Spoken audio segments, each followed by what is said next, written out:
maxay dhibcaha cadcad ee ku dul sawiran cidiyaha?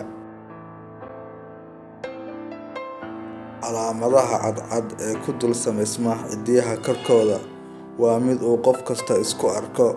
Dadka badankood ayaa aaminsan in calaamadan oo ka dul muuqata cidiyaha ay caddeyneyso in maaddooyinka calcium-ka iyo zinc ay ku yar yihiin jirkaaga.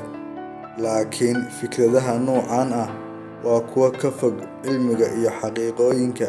Tan jirta oo culimada saynisku isku raaceen ayaa ah in daqar aan aad saas u sii weynayn uu ka soo gaaray salka cidida. Marka uu midabka cad ku dul abuurmayo cidida, waa markii laga joogo 6 usbuuc ee daqarka gaaray salka cidida. Markaas oo aad ilowsan tahay waxa aad cididaada ku dhuftay 6 usbuuc ka hor.